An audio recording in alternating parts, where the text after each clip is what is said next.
ప్రభు అయిన యేసుక్రీస్తు శ్రేష్టమైన నామమునకు అనంత కోటి మహిమ కలుగును గాక. ప్రియమైనటువంటి లేఖన స్వరం వీక్షకులారా, దేవభక్తి సాధన అనే అంశం మీద మనం ధ్యానం చేస్తున్నాం. ఈరోజు మనం దేవభక్తి సాధనలోని 4వ భాగాన్ని మనం ధ్యానించబోతున్నాం.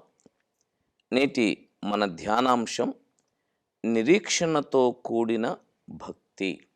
నిరీక్షణతో కూడిన భక్తి. మూలవచనంగా అపోస్తుడైన పౌలు తీతుకు వ్రాసిన పత్రిక 1వ అధ్యాయము 1-2 వచనాలు నేను చదువుతాను, మీరు గ్రహించండి. దేవుడు ఏర్పరచుకున్న వారి విశ్వాసము నిమిత్తమును నిత్య జీవమును గూర్చిన నిరీక్షణతో కూడిన భక్తికి ఆధారమగు సత్య విషయమైన అనుభవ జ్ఞానము నిమిత్తమును, నిత్య జీవమును గూర్చిన నిరీక్షణతో కూడిన భక్తి. నిరీక్షణతో కూడిన భక్తి. చిన్న మాట ప్రార్థన చేసుకుందాం. మిక్కిలి కనికరం గల దేవా, నిరీక్షణతో కూడిన భక్తిని గూర్చి మేము ధ్యానిస్తుండగా మాకు అభ్యాసపరచుమని, మా జీవితంలో మా తండ్రి ప్రభువా, ఈ దేవభక్తి సాధనను మేము గావించి గొప్ప నిరీక్షణ కలిగి ఉండని అనుగ్రహించుమని యేసుక్రీస్తు ప్రభు వారి దివ్యనామమున శిరముంచి మొక్కి బ్రతిమలాడి వేడుకుంటున్నాం మా పరమ తండ్రి. ఆమేన్, ఆమేన్, ఆమేన్. ప్రేమైనటువంటి వాళ్ళారా, మన జీవితంలో భూతకాల సంభవాలను జ్ఞాపకం చేసుకున్నప్పుడు మనసు వేదనతో నిండుతూ ఉంటుంటుంది. అప్పుడు మా బాల్యంలో ఇలా ఉండేది, మేము అప్పుడు చదువుకునేటప్పుడు కాలేజీలో ఇలా ఉండేది, మేము మా యవ్వనంలో ఇలా ఎంజాయ్ చేసేవాళ్ళం, మేము మా యొక్క జీవితంలో ఇలా సంతోషంగా ఉండేవాళ్ళం. వెనకటి సంగతులు, భూతకాల సంగతులు, వెనకటి సంగతులను మనం జ్ఞాపకం చేసుకున్నప్పుడు మన హృదయం వేదనతో నిండిపోతుంటుంది, వికలం అవుతూ ఉంటుంది. వెనకటి సంగతులు మనకి హృదయాన్ని బాధ పెడతాయే తప్ప హృదయాన్ని రంజింపజేయవు. నేను ఈ మధ్యకాలంలో నేను బాల్యంలో చదువుకున్నటువంటి hostel LN saint John's boarding home, ఆ ప్రాంతానికి నేను వెళ్ళాను. నేను వెళ్ళినప్పుడు నేను నా బాల్యంలో గడిపినటువంటి ఆ హాస్టల్, అక్కడ ఆ స్థలంలో వెళ్ళి నేను చూస్తే అవంతా శిథిలమైపోయాయి. కనీసం ఆనవాళ్ళు కూడా అక్కడ ఏమీ లేదు. దాన్ని చూసినప్పుడు నా హృదయం అంతా బాధతో వేదనతో నిండిపోయింది. ఒక్కసారి నేను నా వయసుని 50 సంవత్సరాలు వెనక్కి వెళ్ళిపోయాను. అయ్యో, ఇక్కడ కూర్చొని నేను చదువుకున్నాను కదా, అయ్యో నేను ఇక్కడ పడుకున్నాను కదా, ఇక్కడ తిన్నాను కదా, ఇక్కడైనా నేను చదువుకుంది, ఇక్కడైనా నేను పడుకుంది. వేదనతో నేను నాగార్జున సాగర్లో బీఈడి చదివాను, బ్యాచిలర్ ఆఫ్ ఎడ్యుకేషన్. మా కాలేజ్ దగ్గరికి నేను వెళ్ళాను కారు వేసుకొని. ఈ మధ్య అక్కడికి వెళ్తే పెద్ద పెద్ద చెట్లు, ముండ్ల తుప్పలు, రాళ్ళు, వాసన. నేను చదువుకునేటప్పుడు అది ఎంత కలకల ఉండేది. వందల మంది స్టూడెంట్స్, అమ్మాయిలు అబ్బాయిలు, ఎంతోమంది స్టాఫ్. బీడీలో నాగార్జున సాగర్లో మేము దోస్తులం అందరం కూడా చాలా చాలా ఎంజాయ్ చేసాము. అవన్నీ జ్ఞాపకం వస్తే వేదన వేదన, హృదయం పిండేస్తుంది. అయ్యో అప్పుడు ఎలా ఉండేది, అయ్యో అప్పుడు ఎలా ఉండేది. చిన్నప్పుడు హాస్టల్ గురించి చెప్పాను. మేము చిన్నప్పుడు కలకల్లాడిపోయేది. మా సార్ ఉండేవాడు, సూపరింటెండెంట్ గారు, కనికర దాస్ గారని. ఆ మహానుభావుడు చాలా గొప్ప వ్యక్తి. ఆ పెద్ద బిల్డింగ్ మీద నుంచి అరే అని గర్జించేటోడు సింహంలాగా. అంత పెద్ద కాంపౌండ్ అంతా కూడా ఆయన గర్జనకి కామ్ అయిపోయింది. సార్ ఎక్కడోళ్ళక్కడే అటెన్షన్లో ఉండిపోయేవాళ్ళు. ఆ పెద్ద ఆయన ఇంకా బ్రతికే ఉన్నాడు, వృద్ధుడయ్యాడు. ఆయన దయవలన, వారి దయవలన మేము చదువుకొని ఇంత గొప్పలం అయ్యాం. వాళ్ళు మమ్మల్ని కన్న తల్లిదండ్రులాగా చూసుకున్నారు. ఆ విషయాలన్నీ జ్ఞాపకం చేసుకుంటే మనసంత బాధ, మనసంత వేదన, మనసంతా కూడా, హృదయం అంతా కూడా అకలం వికలం. ఈ మధ్యకాలంలో చాలామంది స్టూడెంట్స్ గెట్ టుగెదర్ ఎప్పుడో 40 సంవత్సరాల క్రితం, 50 సంవత్సరాల క్రితం 10th క్లాస్ చదివినటువంటి వాళ్ళందరూ ఇప్పుడు వృద్ధులై కలుసుకుంటున్నారు. ఇంటర్మీడియట్ చదివినటువంటి వాళ్ళందరూ వృద్ధులై కలుసుకుంటున్నారు. డిగ్రీ చదివినటువంటి వాళ్ళు వృద్ధులై ముసలోళ్ళు కలుసుకొని అప్పటి సంగతులను తలచుకొని వేదన చెందుతున్నారు, ఏడుస్తున్నారు. కృత్రిమంగా అప్పటికప్పుడు డ్యాన్సులు చేస్తున్నారు, మళ్ళీ ఏడ్చుకుంటూ పోతున్నారు. అంటే నేనేం చెప్తున్నానంటే, భూతకాలపు సంభవం హృదయాన్ని ఇలా పిండేస్తుంది. భూతకాలపు సంభవం హృదయాన్ని వేదనకి గురి చేస్తుంది, మనోవ్యాకులాన్ని కలగజేస్తుంది. 137వ కీర్తన, మనమందరం 137వ కీర్తనలోకి వద్దాం. 137వ కీర్తన 1వ వచనం చదివితే, బబులోను నదుల యొద్ద కూర్చుండి ఉన్నప్పుడు మనము సియోనును జ్ఞాపకము చేసుకొని ఏడ్చుచుంటిమి. బబులోను నదుల యొద్ద కూర్చుండి ఉన్నప్పుడు మనము సియోనును జ్ఞాపకము చేసుకొని ఏడ్చుచుంటిమి. బబులోను చెరలోకి వెళ్ళారు యూదులు. బబులోనుకి వెళ్ళి ఎక్కడి నుంచి వెళ్ళారు? సియోనులో నుంచి వెళ్ళారు. అక్కడికి వెళ్ళి సియోనుని జ్ఞాపకం చేసుకున్నారట. సియోనుని జ్ఞాపకం చేసుకుంటే వారికి సంతోషం కలిగిందా? లేదు లేదు, దుఃఖం కలిగింది, వేదన కలిగింది. దేవునిప్లరా, భూతకాల సంభవం ఎప్పుడైనా కానీ మనోవ్యాకులాన్నే కలగజేస్తుంది. కానీ భవిష్యత్తును గూర్చి ఊహించుకుంటే, భవిష్యత్తును గూర్చి కలలు కంటే మధురానుభూతి కలుగుతుంది, మధురానుభూతి. భవిష్యత్తును గురించి చాలామంది వైరాగ్యంలోకి వెళ్ళిపోతారు. ఆ వైరాగ్యాన్ని గురించి మాట్లాడట్లేదు. క్రైస్తవ భవిష్యత్తు అనేటువంటిది ఈ జీవిత కాలము మట్టుకే కాదు, కాదు, కాదు. క్రైస్తవ భవిష్యత్తు అనేటువంటిది ఈ జీవితం మట్టికి, ఈ జీవితం తర్వాత కూడాగా, ఇప్పటి జీవము విషయంలోను, రాబోయే జీవము విషయంలోను దేవుడు మనకు కలగజేసే, మనకు అనుగ్రహించే ఈవులను మనం ఆశిస్తున్నప్పుడు, ఆలోచిస్తున్నప్పుడు హృదయంలో ఒక మధురానుభూతి, నిరీక్షణ వృద్ధి అవుతుంది. దేవునిప్లరా, యేసుక్రీస్తు ప్రభు యొక్క రెండవ రాకడ గురించి అందరికీ తెలుసు.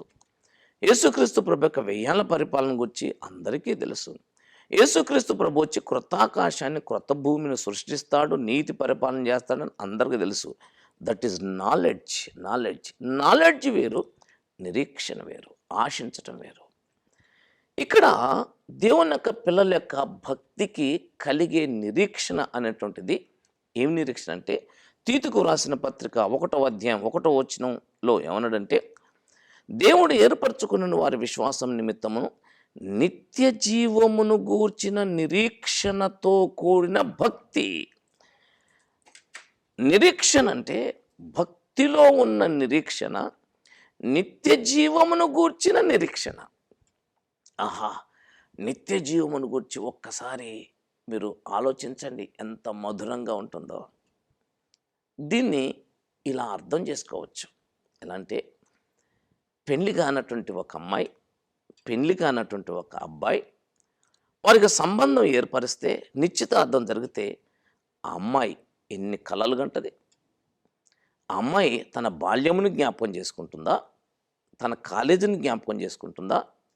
తనకు కలిగిన వేదనని జ్ఞాపకం చేసుకుంటుందా? No no no, never.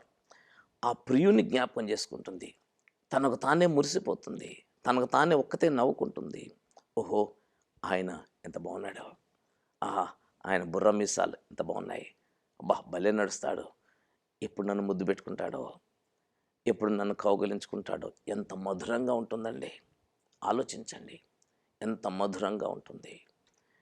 పెళ్లి కుమార్తె, పెళ్లి కుమారుణ్ణి ఊహించుకుంటే ఎంత మధురంగా ఉంటుంది. ప్రియమైనటువంటి సోదరులారా, సోదరిమణులారా, పెళ్లి అయినటువంటి వారు ఒకసారి ఆలోచించండి. మీకు వివాహం కొరకు నిశ్చితార్థం జరిగితే మీ హృదయాలు ఎలా ఉన్నాయి? ఎంత తృప్తిగా ఉంది?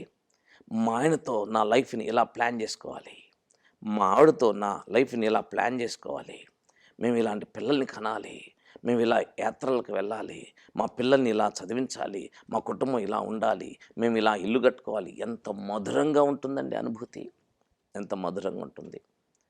ఒక అమ్మాయి, ఒక అబ్బాయి వివాహం కాకముందు, నిశ్చితార్థం జరిగిన తర్వాత అనుభూతి ఇది ఈ జీవితకాలం మట్టుకే. ఆ అనుభూతి ఈ జీవితకాలం మట్టుకే. పరలోకపు వరుడున్నాడు యేసయ్య, పరలోకపు వరుడు. ఆ పరలోకపు వరునితోటి జీవితం ఎంతకాలం? ఎంతకాలం? అది నిత్య జీవం, నిత్య జీవం. ఒక అమ్మాయి, ఒక అబ్బాయి వివాహానికి ఏర్పరిచినప్పుడు, నిశ్చితార్థం జరిగినప్పుడు ఈ జీవిత కాలానికి ప్లాన్ చేసుకుంటారు వాళ్ళు. అనుభూతి, అనురాగం, మమకారం, పులకింతలు, ఆప్యాయతలు. ఇంకా అబ్బాయిని కలుసుకోలేదు, అబ్బాయి ఇంకా అమ్మాయిని ముద్దు పెట్టుకోలేదు, కౌగలించుకోలేదు. కానీ ఈ అమ్మాయి కలలు కంటుంది, ఆ అబ్బాయి కలలు కంటుంటాడు. నా భార్యకి ఇలాంటి డ్రెస్ వేయాలి, నా భార్యని ఇంత అందంగా ఉంచాలి, నా భార్య ఇలా ఉండాలి, మేము ఇలాంటి పిల్లల్ని కనాలి. ఎంత అనురాగంగా ఉంటుందండి. అతడు నన్ను ముద్దు పెట్టుకుంటే ఎంత బాగుంటుంది, అతడు నన్ను కౌగిలించుకుంటే ఎంత బాగుంటుంది. దింపులరా, అది ఒక అమ్మాయికి అబ్బాయికి మధ్య ఉన్నటువంటి ఈ జీవిత కాలపు అనుభూతి, అనురాగం, మమకారం, ఆప్యాయత. మరి అసలైనటువంటి పెళ్లి కుమారుడు, పరలోకపు పెళ్లి కుమారుడు. ఆ పెళ్లి కుమారునితోటి మనకు కలిగే వైవాహిక సంబంధం ఎంతకాలం? అది ఎటర్నల్ లైఫ్, ఎటర్నల్ లైఫ్, నిత్య జీవం. ఇక ఆ నిత్య జీవమును కూర్చిన అనుభూతి ఎలా ఉంటుందండి? ఊహించుకోండి ఒకసారి. భక్తి అంటే దింపులరా నిత్య జీవమును గూర్చినటువంటి నిరీక్షణ. నిత్య జీవమును గూర్చిన నిరీక్షణతో భక్తి లేకపోతే అది భక్తే కాదు, అది భక్తే కాదు. ఒక చిన్న పిల్లోడు పాడతాడు, నా ప్రియుడు యేసు. హృదయంతో పాడి చూడండి, ప్రియుడు అనే పదం ఎలా హృదయాన్ని పులకింపజేస్తుందో. ఒక చిన్న అమ్మాయి, ఒక పసిబిడ్డ పాడుతుంది, నా ప్రియుడు యేసు. అతన్ని ప్రేమ మధురం మధురం, ఎన్నటికి నే మరువాలేను. యేసు ప్రేమను తలంచండి, ఎంత బాగుంటుందో. యేసుని ప్రేమను ఏమారకను ఎప్పుడు దలచవే ఓ మనసా, వాసిగ నాతని వరనామంబును వదలక పొగడవే నా మనసా.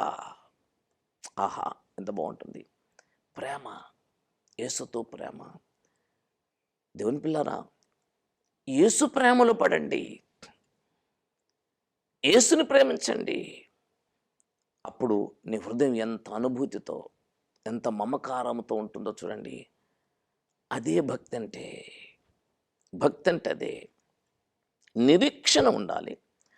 ఆ నిరీక్షణ కూడా నిత్య జీవమును గూర్చిన నిరీక్షణ.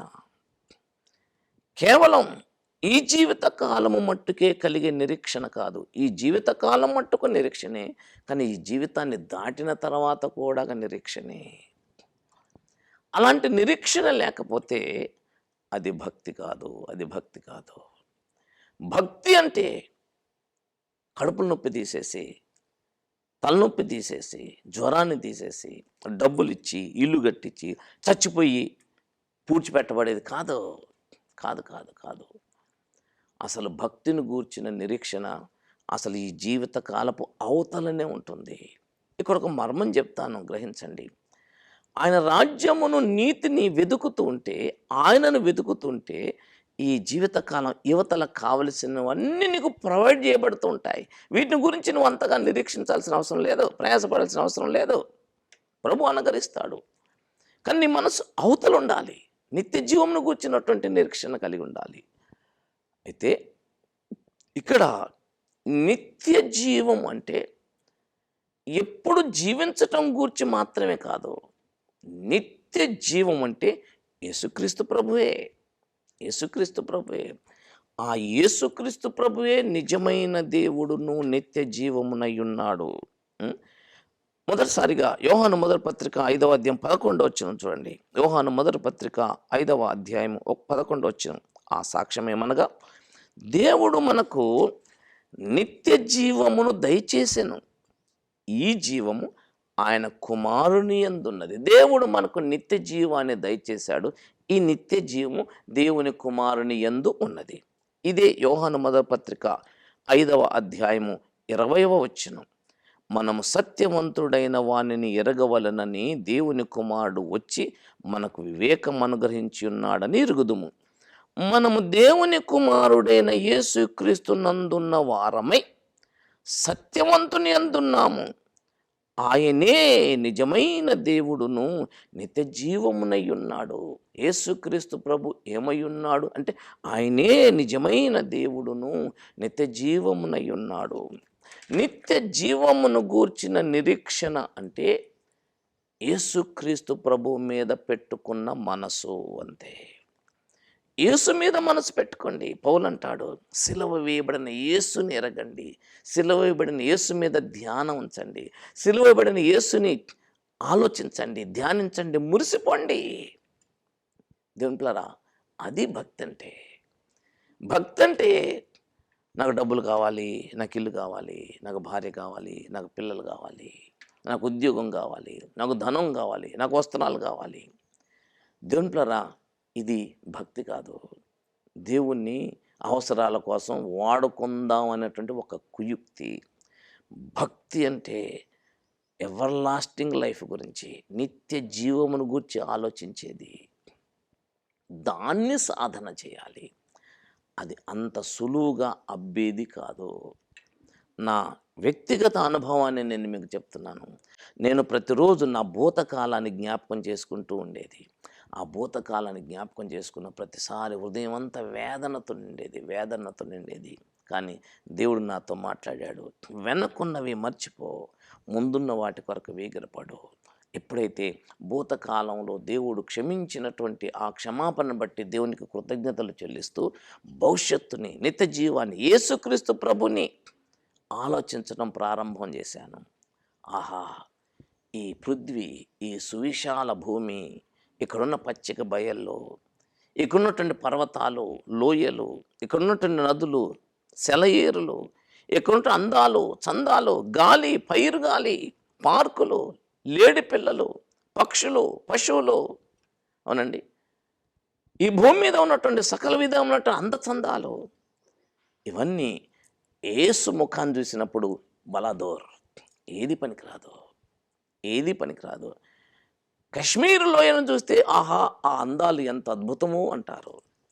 కానీ యేసు పాదాలు చూసినటువంటి వాడు కశ్మీర్ లోయను చూసి ఇది అందమైంది అనలేడు. నేను విఆర్పురంలో ఉద్యోగం చేశాను. విఆర్పురంలో ఉద్యోగం చేసినప్పుడు 1996 సంవత్సరంలో రంజిత్ ఓఫిర్ గారిని మీటింగ్ పెట్టి ఉపదేశం చేయడానికి పిలిచాను. అన్నగారు నా దగ్గరికి వచ్చారు. 3 రోజులు మాతో ఉన్నారు. 4వ రోజున అన్నాను, అన్నా ఇక్కడ పాపికొండలు ఉన్నాయన్నా, చాలా అందంగా ఉంటుంది. పాపికొండల యొక్క వయ్యారం, అక్కడ గోదావరి ప్రవాహం ఇలా మెలికలు తిరుగుతుంటుంది, అటు ఇటు కొండలు ఎంత అద్భుతంగానో ఉంటుంది, పైనుండి సెలయేలు ఇలా గలగలగలు పారుతూ వస్తాయన్న, చాలా అద్భుతంగా ఉంటుందన్న, పాపికొండలను చూసి వద్దామన్నా, వెళ్దామన్నా అన్నాను. ఎట్లాగో ఇవాళ ఇంట్లో ఉన్న మీటింగ్ అయిపోయింది కదా అంటే, ఆ పెద్ద ఆయన అన్నాడు, తమ్ముడు, ప్రభు పాదాలు చూసిన కళ్ళు తమ్ముడివి, ప్రభు పాదాలు చూసిన కళ్ళు ఈ లోకంలో ఏది చూసినా దానికంటే అద్భుతంగా నాకు కనబడవు అన్నాడు. అబ్బా, 1996లో అన్నటువంటి మాట నాకు ఇప్పటికి గుర్తుంది. 30 years అవుతుంది. దేవుని పిల్లరా, ఆలోచించండి. ప్రభును చూసిన కళ్ళు తమ్ముడివి, యేసు పాదాలు చూసిన కళ్ళు తమ్ముడివి. ఈ సెలయేర్లు, ఈ అందాలు, ఈ సోయగాలు నాకు ఆనందంగా తోచవు. ఆ ప్రియుని మీదనే మనసు పెట్టుకున్నాను. 1000 మంది వచ్చి నా మీద పడ్డా ఆ అనుభూతి నాకు అలాగే ఉంటుంది అన్నాడు ఆ పెద్ద ఆయన. ఎంత అనుబంధం, ఎంత అనురాగం, ఎంత మమకారం. దేవుని పిల్లలారా, యేసు మీద లక్ష్యం ఉంచండి, యేసుని కలలు కనండి, యేసుతో సంసారానికి సిద్ధపడండి, యేసుతో కాపురానికి సిద్ధపడండి. ఆయన ఆత్మ, నీ ఆత్మ మమేకమైపోవాలి. పరమగీత కావ్య గ్రంథాన్ని చదవండి. యేసు ప్రేమ నీకు తెలుస్తుంది. యేసు నోటి ముద్దులతో నువ్వు పరవశించిపోతావు. నోటి ముద్దులతో అతడు నన్ను ముద్దు పెట్టుకును గాక అంటుంది ఆ పెళ్లి కుమార్తె పరమగీతంలో. అతని ఎడమ చేయి నా తల క్రింద ఉన్నది, అతడు తన కుడి చేత నన్ను కౌగలించుకొనుచున్నాడు. యేసు ఒక్కసారి నిన్ను కౌగలించుకుంటే ఎంత మధురంగా ఉంటుందో చూడు, ఎంత ఆప్యాయతగా ఉంటుందో చూడు. మా అమ్మ నన్ను ఎంతో ప్రేమించింది. మా నాన్న నన్ను తన మెడల మీద ఎక్కించుకొని తీసుకొని వెళ్ళేవాడు. మా అక్కయ్యలు, మధ్యలో పడుకోబెట్టుకొని ఇటొక అక్క పడుకొని నా మీద చేయేసి నాకు భయం అవుతుంటే ఇలా పట్టుకొని ఉండేవాళ్ళు. ఎంత ఆనందం, ఎంత అనుభూతి. మా అమ్మ, మా నాన్న, మా అక్కయ్యలు అది జ్ఞాపకం చేసుకుంటే హృదయం బాధ అవుతుంటుంది, హృదయం వేదన చెందుతుంటుంది. అయితే దింపులరా, అక్కయ్యలు ఇద్దరు ఇలా చేసి పడుకుంటే ఆ అనుభూతి కంటే, అమ్మ ముద్దు పెట్టుకొని గుండెలకు అద్దుకుంటే ఉండే అనుభూతి కంటే, నాన్న మెల్ల మీదకిచ్చుకొని తీసుకొని వెళ్ళే అనుభూతి కంటే, ఆహా యేసుని తలస్తే ఎంత అనుభూతో. అమ్మ ప్రేమ సరిపోదు, నాన్న ప్రేమ సరిపోదు, అక్కల ప్రేమ సరిపోదు, అన్నల ప్రేమ సరిపోదు. మా అన్నలు గర్జిస్తారు సింహంలాగా, రే నిలబడు, కూర్చో, గుంజిల్ది అంటాడు. ఆహా డిసిప్లిన్లో పెంచారు, చాలా క్రమశిక్షణలో పెంచారు, భక్తిని కూడా అలవర్చారు అన్నలు. దింపులరా, కానీ యేసుని ఆలోచిస్తే ఆహా అంతకంటే కేర్ తీసుకున్నట్టు కేర్ టేకర్ అయినా, అంతకంటే అమ్మ కంటే, నాన్న కంటే, అక్కల కంటే, చెల్లెల కంటే, తమ్ముళ్ళ కంటే, అన్నల కంటే మధురమైనటువంటి అనుభూతినిస్తాడు. యేసుని తలంచండి, యేసు మీద మనసు పెట్టండి. అదే భక్తి అంటే. దాన్ని సాధకం చేయండి, దాన్ని సాధకం చేయండి. దాన్ని సాధకం చేయకపోతే నువ్వు కృంగిపోతావు. పౌలు కొలసి సంఘానికి ఏమని రాశాడు? కొలసీలకు రాసినటువంటి పత్రిక 3వ అధ్యాయము 1వ వచనం, మీరు క్రీస్తుతో కూడా లేపబడిన వారైతే పైనున్న వాటిని వెదకండి, అక్కడ క్రీస్తు దేవుని కుడి పార్శ్వమున కూర్చుంటున్నాడు. పైనున్న వాటి మీదనే కానీ భూ సంబంధమైన వాటి మీద మనసు పెట్టుకోకండి. పైనున్న వాటి మీద, ఎందుకంటే అక్కడ క్రీస్తున్నాడు. నిత్య జీవము అంటే యేసు క్రీస్తు ప్రభువే. నిత్య జీవమును గూర్చిన నిరీక్షణ అంటే యేసుక్రీస్తును గూర్చిన నిరీక్షనే. ఆయన రెండవ రాకడ కొరకు ఎదురు చూడటమే. భక్తుడు రాశాడు, ఏ భక్తుడు నాకు తెలియదు, ఒక మహా గొప్ప పాట రాశాడు. ఆహా ఆ బూరా ఎప్పుడు ధ్వనించును, ఆహా నా ఆశ ఎప్పుడు తీరుతుందో. అబ్బా ఎంత మంచి పాట అండి. అది భక్తి అంటే. ఎప్పుడు నా ఆశ తీరుతుందో, ఎప్పుడు ఆయన వస్తాడో, ఎప్పుడు ముద్దు పెట్టుకుంటాడో, ఎప్పుడు కౌగిలించుకుంటాడో, ఎప్పుడు పేతురు అదే చెప్పాడు, ఆయన రాకడ కొరకు మీరు ఎదురు చూడండి, ఆయన రాకడను త్వరపెట్టండి అని కూడా అంటాడు. ఆయన రాకడను త్వరపెట్టండి. దింపులరా, ఒక అమ్మాయికి ఒక అబ్బాయికి నిశ్చితార్థం చేశాం అనుకుందాం. కొద్దిసేపు ఎవరో ఒక పెద్ద ఆయన వచ్చేసి, ఆ రోజు మంచిగా లేదండి, ముహూర్తం బాగాలేదండి, వాళ్ళ పెళ్లి పెట్టినటువంటి రోజుని కొంచెం పోస్ట్ పోన్ చేయాలండి. ఎంత పోస్ట్ పోన్ చేయాలండి అయ్యగారు అంటే, 1 సంవత్సరం పోస్ట్ పోన్ చేయాలండి వాళ్ళ పెళ్ళిని, వివాహాన్ని అని ఒక పంతులు గారు, ఒక బ్రాహ్మణోత్తముడు వచ్చి చెప్పాడు అనుకోండి. అమ్మాయి హృదయం, అబ్బాయి హృదయం ఎలా ఉంటుంది? అమ్మయ్యా మంచిదిలే, సంవత్సరం పోస్ట్ పోన్ అయింది అనుకుంటారా? ఏమనుకుంటారు? మమ్మీ అని చెప్పింది నేను నమ్మకండి. సంవత్సరం దాకా ఎందుకు పోస్ట్ పోన్ చేసేది? ముహూర్తం లేదేం లేదు, త్వరగా పెట్టేసేయండి. ఎందుకు? ఈ అమ్మాయి మనసు అంతా అబ్బాయి మీద ఉంది, అబ్బాయి మనసు అంతా అమ్మాయి మీద ఉంది. అంటే ఈ అబ్బాయి కానీ ఈ అమ్మాయి కానీ వాళ్ళ తల్లిదండ్రులకు దగ్గర పోయి ఏం చేస్తుండ్రు? వారి వివాహాన్ని త్వరపెడుతున్నారు. సంవత్సరం దాకా కాదు, ఈ మధ్య చేయండి, నాకు ఇంకా చాలా పనులు ఉన్నాయి, నేను అటు వెళ్ళాలా, ఇటు వెళ్ళాలా, ఉద్యోగం పోవాలా, చదువుకోవాలా, అది చేయాలా, ఇది చేయాలంటారు. ఇవన్నీ సాకులు. కానీ మనసు అంతా ఎక్కడుంది? ఆ పిల్లగాడి మీద ఉంది. మనసు అంతా ఎక్కడుంది? ఆ పిల్ల మీద ఉంది. యేసు రాకడను కూడా అలాగే త్వరపెట్టాలి. యేసు రాకడను త్వరపెట్టాలని దేవుని యొక్క వాక్యం స్పష్టంగా సెలవిస్తుంది. పేతురు 2వ పత్రిక 3వ అధ్యాయము 12 వచనము, ఆకాశంలో రవులుకొని లయమైపోయినట్టు, పంచభూతములు మహావేంద్రంతో కరిగిపోయినట్టు దేవుని దినపు రాకడ కొరకు కనిపెట్టుచు దానిని ఆశతో అపేక్షించుంటే కింద ఫుట్నోట్లో త్వరపెట్టుచు, దేవుని రాకడను ఆశతో త్వరపెట్టుచు మీరు పరిశుద్ధమైన ప్రవర్తనతోనూ భక్తితోనూ ఎంతో జాగ్రత్త గలవారై ఉండవలెను. అయినను ఆయన వాగ్దానం బట్టి కొత్త ఆకాశముల కొరకును కొత్త భూమి కొరకును కనిపెట్టుచున్నాము, వాటి యందు నీతి నివసించును. క్రొత్త ఆకాశం కొరకు, క్రొత్త భూమి కొరకు. అమ్మాయికి అబ్బాయికి నిశ్చితార్థం చేస్తే వాళ్ళు ఏం ఆశిస్తారు? మంచి ఇల్లు కట్టుకోవాలి, ఆహా! ట్రిపుల్ బెడ్రూమ్ కట్టాలి. ముందు ఇట్లా వరండా ఉండాలి. ఇక్కడ హాల్ ఉండాలి. అటు కిచెన్ ఉండాలి. అటు డైనింగ్ రూమ్ ఉండాలి. ఇటు డైనింగ్ హాల్ ఉండాలి. ఇటు డ్రాయింగ్ రూమ్ ఉండాలి. పైన ఇది ఉండాలి. ఇటు బాల్కనీ ఉండాలి. అటు అది ఉండాలా, ఇటు ఉండాలి. ఈ ఫ్లవర్ వాజెస్ ఇటు పెట్టాలి. బెడ్రూమ్ అటు ఉండాలి. ఇన్ని కలలు కంటండి. దేవుని పిల్లలారా, మీరును కలలు కనండి. క్రొత్త ఆకాశం, క్రొత్త భూమి. ఆహా! నీతి నివసిస్తుంది. ఎంత ఆనందం. దుఃఖం లేదు, ఏడుపు లేదు, మరణం లేదు, దొంగోడు వస్తాడని లేదు, రేపు చేస్తాడని భయం లేదు, చంపేస్తాడని భయం లేదు, కొడతాడని భయం లేదు, అన్యాయం జరుగుతుందేమో అని భయం లేదు. ఎంత ఆనందం, ఎంత ఆనందం. నిత్యం ఆనందం, నిత్యం గ్యారంటీ, నిర్భయంగా, ఉత్సాహంతో సదాకాలం. ఆలోచించండి. అక్కడ మనసు పెట్టుకోండి, అక్కడ మనసు పెట్టుకోండి. అదే భక్తి అంటే. దాన్ని అభ్యాసం చేయండి. నిత్య జీవమును గూర్చిన నిరీక్షణ అన్నటువంటి దాన్ని నీకు అర్థం చేసుకోవటానికి ఇక్కడ నీకు ఎగ్జాంపుల్గా ఇదే ఎగ్జాంపుల్ ఏంటంటే, పెళ్లి కుమార్తె నిశ్చితార్థం జరిగినప్పుడు తాను వరించబోయే పెళ్లి కుమారుని కొరకు తన భర్త కొరకు ఎలా ఆశపడుతుందో, ఎలా ప్రిపేర్ అవుతుందో, అదే యేసుక్రీస్తు ప్రభు కొరకు భక్తులు కనిపెట్టుకొని ఉండటం. అదే నిత్య జీవమును గూర్చినటువంటి నిరీక్షణ. అది ఏం చేస్తుందంటే, ఒక అమ్మాయి అబ్బాయి కోసం ఎదురు చూసినప్పుడు తన హృదయం, తన యొక్క శరీరం ఎలాగైతే పులకిస్తుందో, యేసు కొరకు కనిపెట్టినప్పుడు శరీరం, ప్రాణం, ఆత్మ ఈ మూడు పులకిస్తాయి. ఈ మూడు పులకిస్తాయి. అమ్మాయి గ్రామస్తులు ఎంత భాగ్యవంతులు. యేసుతో కలిసి నడిచారు, యేసుతో కలిసి తిన్నారు. యేసు వారికి బోధించాడు, వాళ్ళ కళ్ళని తెరవజేశాడు. అపోస్తులు ఎంత ధన్యులు. 3.5 సంవత్సరాలు ప్రభుతో ఉన్నారు. ఎంత భాగ్యం. పౌలు దమస్కు మార్గంలో యేసును చూచాడు. ఎంత భాగ్యం. మీరు ఒక్కసారి ఆశించండి, ఆలోచించండి. ఆహా! వారెంత ధన్యులు. యేసుని కన్న తల్లి మరియా ఎంత ధన్యురాలు.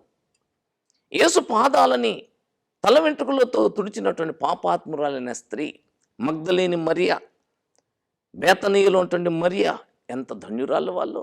ఎంత భాగ్యం. ఆ వ్యక్తి మీద లక్ష్యం ఉంచండి. యేసు మీద లక్ష్యం ఉంచండి. యేసు మీద లక్ష్యం ఉంచండి.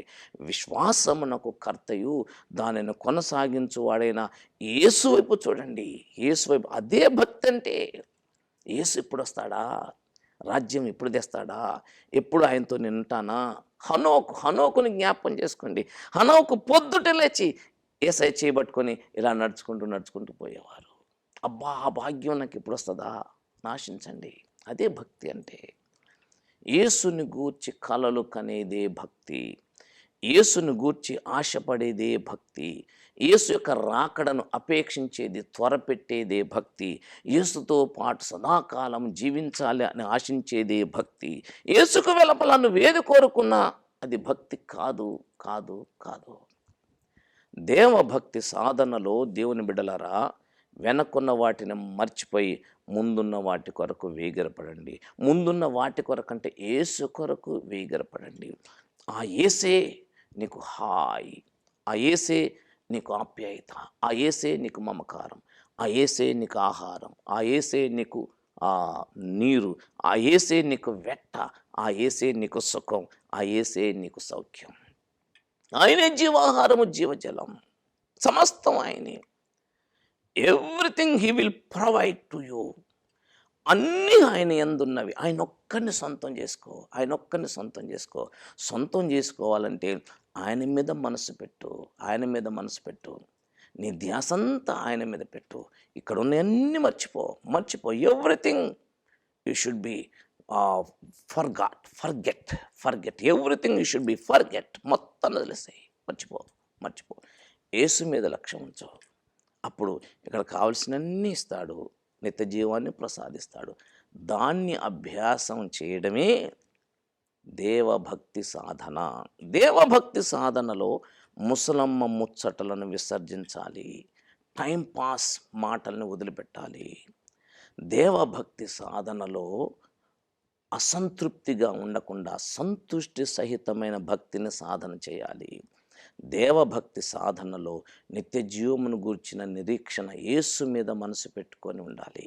అప్పుడు నీ జీవితం ఎంత ఆహ్లాదకరంగానో, ఎంత సంతృప్తికరంగానో, ఎంత మధురంగానో ఎంత నిరీక్షణతోనో ఉంటుంది.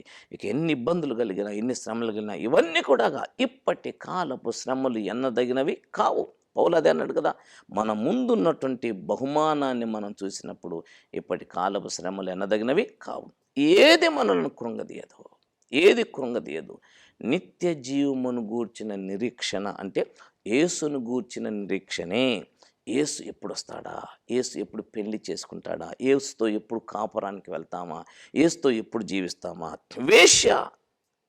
వేశ్యను కలుసుకునేవాడు ఏక శరీరమైనట్లుగా యేసును కలుసుకొని నేను ఎప్పుడు ఆయనతో ఏక ఆత్మనవుతానా అని ఎదురు చూడాలి.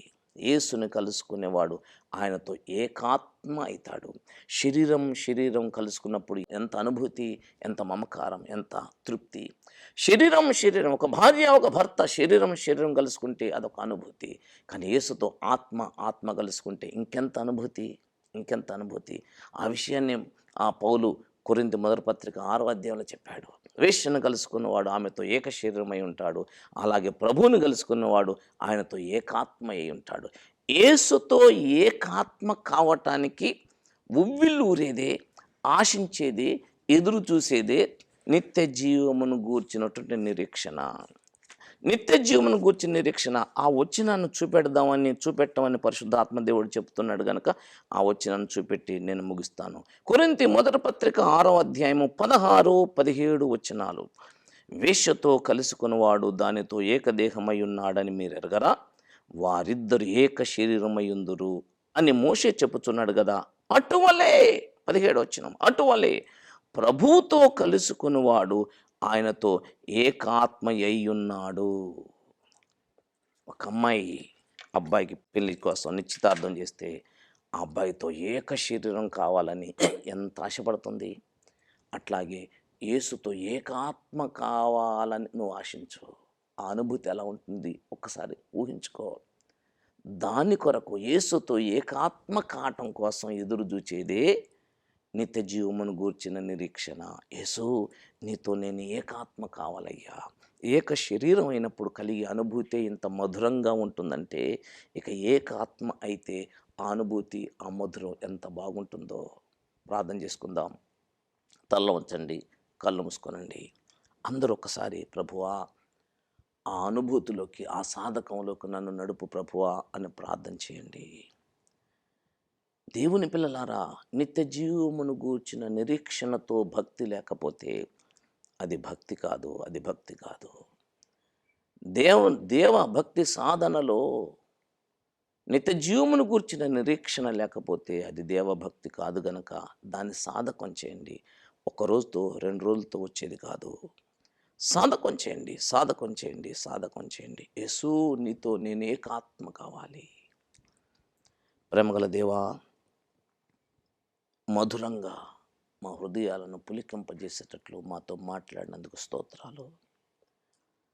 ఒక అమ్మాయి తాను వరించనైనటువంటి అబ్బాయి కొరకు, తనతో ఏక శరీరం కొరకు ఎలాగైతే అయ్యా ఉవ్విలూరుతూ కలలు కంటూ బ్రతుకుతుందో తండ్రి, మేమును నీ కుమారునితో వివాహం కొరకు ఏకాత్మ అవుటకు నిరీక్షణ కలిగి ఉండని అనుగ్రహించమని దగల యేసు నామమున శిరవంచి బ్రతిమలాడి ప్రార్థిస్తున్నాం పరమ తండ్రి. ఆమేన్. Praise lord.